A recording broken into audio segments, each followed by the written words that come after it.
La 19, pour Gérard Pateau. Alors, si tu permets, Michel, la 19, la 20 et la 21 sont des délibérations de même nature, puisque ce sont des demandes d'aide financière à l'agence de l'eau. Alors, je voudrais faire juste une petite discrétion sur le sujet. C'est que l'agence de l'eau a de l'argent, donc ils sont prêts à le distribuer, mais le problème, c'est d'aller le chercher, cet argent. Et pour cela, il faut monter des dossiers qui sont très complexes, il faut établir des relations, il faut prendre souvent des rendez-vous, et ça dure très longtemps.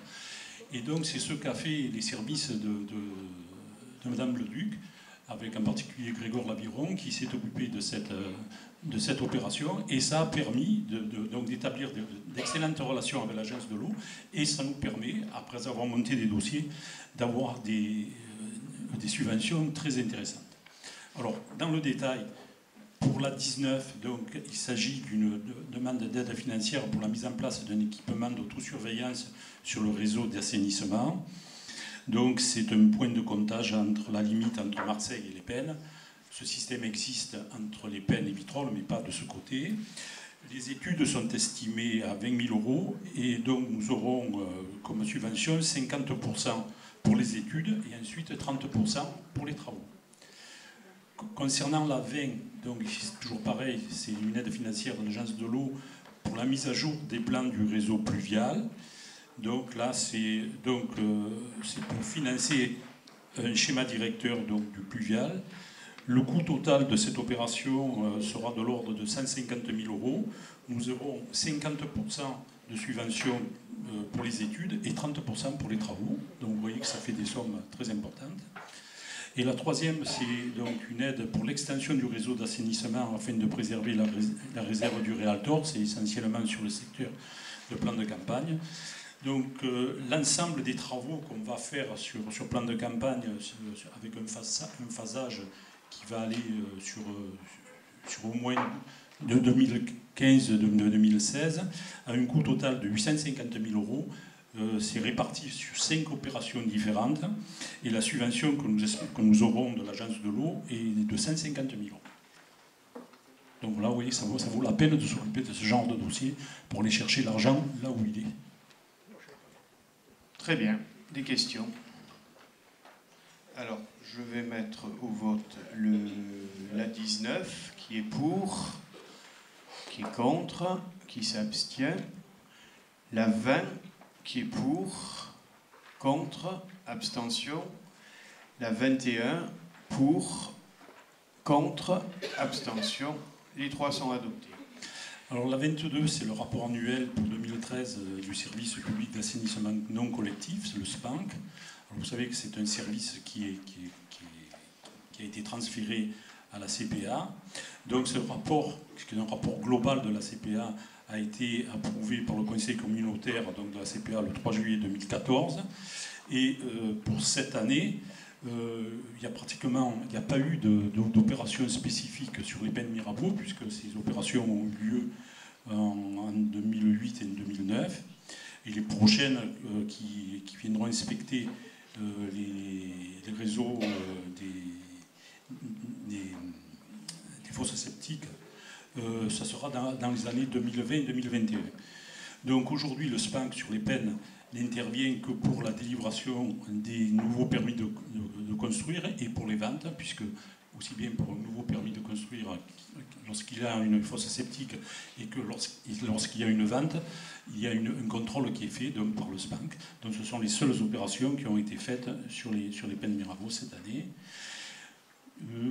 Pour vous dire sur le sujet que les actions prioritaires que nous allons mener en 2014 et en 2015 sont bien sûr sur le plan des Pennes, puisque 14 installations sont de priorité 1, et sur le secteur des Jonquiers, où 12 installations sont de priorité 1, et c'est pour ça que l'assainissement au niveau du plan des Pennes est pour nous prioritaire, et aujourd'hui nous avons commencé avec le bureau d'études à regarder quelles étaient toutes les possibilités qui s'offraient à nous justement pour assainir ce secteur.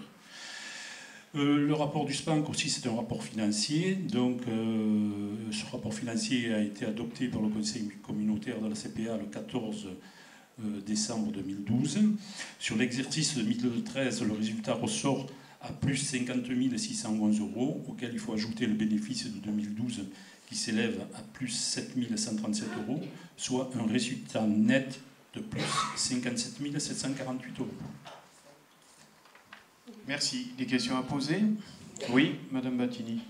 Alors, puisqu'on parle d'assainissement, quand commencent les travaux au plan des peines pour le réseau d'assainissement collectif? Alors, je viens d'en parler. Donc, on a commencé à regarder avec le bureau d'études. On a jusqu'à la fin de l'année toute une série de rencontres avec le bureau d'études qui doivent nous faire des propositions. À partir de la fin de l'année, donc nous aurons à peu près un projet cohérent, et à ce moment-là, ça nous permettra de continuer dans l'élaboration définitive du projet.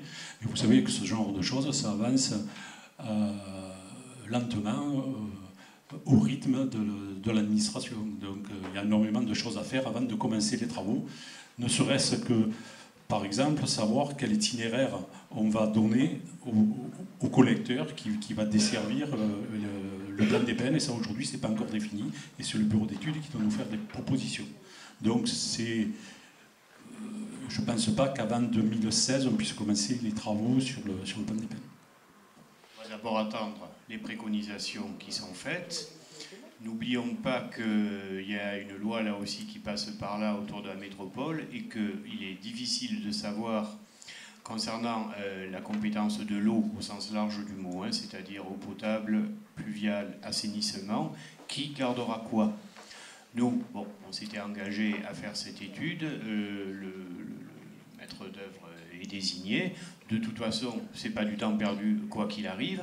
Mais aujourd'hui, les compétences de demain, on ne sait pas qui les aura. Ça, c'est sûr. Je rappelle qu'on fait... C'est pour ça que je ne préfère pas parler de début de travaux. Je préfère parler de là où on en est. Tu viens de le dire très clairement. Et on vous tiendra au courant au fur et à mesure. Mais d'abord et avant tout, les habitants du plan des peines. Donc c'est un projet qui concerne à la fois l'assainissement, l'eau et le pluvial. Et donc, le bureau d'études doit nous donner des indications sur l'ensemble de ces trois sujets. Et là, on ne peut pas demander de l'aide à l'agence de l'eau?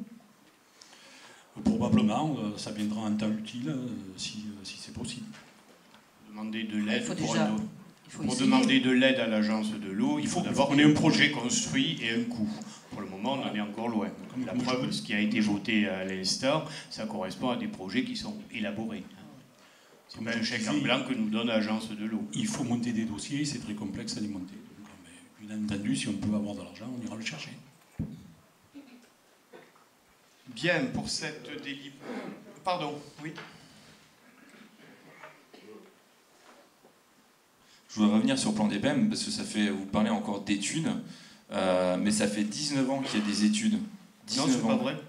Ah si, depuis 1998. Non, c'est pas vrai. Moi, je me suis engagé. Non, je me suis engagé. Ah, je me suis engagé à faire des travaux, des études d'assainissement sur ce mandat. Voilà. Pourquoi? Il est bien sur clair. Celui d'avant et votre prédécesseur aussi avant, on a fait depuis 98. Ah si, vous connaissez pas la commune. Non, ah non. Ben vous y habitez pas, vous n'êtes pas inscrit. Alors là, c'est extraordinaire. Vous manquez pas d'air. Celle-là, c'est la meilleure. La meilleure de la soirée. Vous n'avez jamais mis les pieds sur la commune. Vous n'y habitez pas, vous n'êtes pas inscrit sur la liste électorale. J'y suis depuis 34 ans et vous me donnez des leçons là-dessus. Je le prends avec humour. Non, plus clairement, si vous permettez, il y a eu des approches faites des réflexions faites sur l'assainissement à Plan des Peines. Mais seul lors du dernier mandat, celui pour lequel nous avons été réélus, nous nous sommes engagés effectivement à avoir une réflexion approfondie, et c'est un mandat, ça dure 6 ans. C'est un des premiers dossiers que j'ai demandé de mettre en place, clairement. Il faut quand même savoir, je ne connais peut-être pas la commune, mais je connais quand même un petit peu les tenants et les aboutissants de dossiers comme ça, que mettre en place l'assainissement, normalement, c'est pour urbaniser. C'est pour urbaniser. Il ne suffit pas de mettre l'assainissement pour urbaniser. C'est nécessaire, mais ce n'est pas suffisant. Qu'est-ce qu'on dirait d'un gestionnaire qui déciderait d'assainir massivement, je vais dire, la totalité du plan des peines, et pas uniquement le périmètre sur lequel nous travaillons? Hein, Gérard, ça, il faut le rappeler. Ce n'est pas tout plan des peines. Puis, ça dépend de ce que vous appelez plan des peines. Si vous faites partir plan des peines, on va dire, du Brusque. Vous savez où c'est? Non, est-ce que vous savez où c'est le Brusque? Monsieur Fuson, est-ce que... Je réponds même pas. Voilà, non, allez, c'était pour la plaisanterie. Bon, bref, le plan des peines, si on le fait partir du Brusque jusqu'où c'est qu'on peut aller de façon raisonnable, au carrefour de Rébuty, voilà. Au carrefour de Rébuty, là, vous avez la totalité du plan des peines. Bon. Il serait irraisonnable de vouloir penser urbaniser ce secteur. Pourquoi ? Parce que mettre l'assainissement sur tout ce secteur ne suffirait pas, puisque nous ne pouvons pas urbaniser à cause du plan d'exposition au bruit concernant les avions.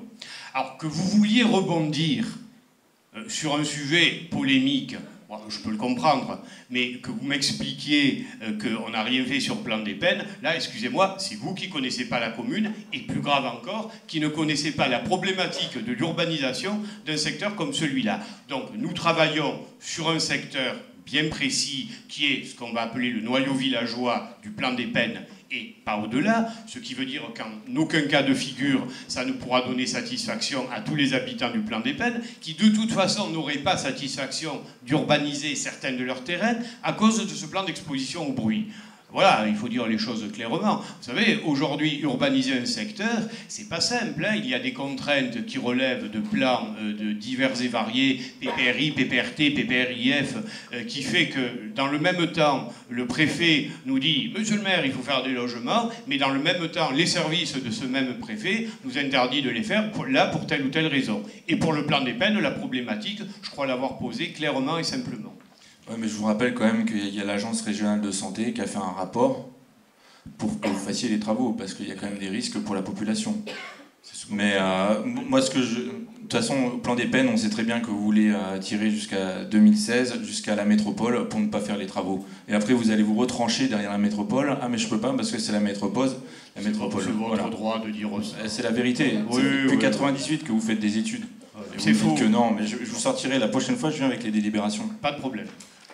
Pour être complet, vous regarderez une carte des peines, ça nous permettra aussi d'assainir le quartier du Brusque et le quartier des Jonquiers. Tiens, en parlant de carte des peines, moi j'ai demandé un plan de masse et personne n'est capable de m'en fournir. Alors, concernant le 22, qui est pour, qui est contre, qui s'abstient, adopté.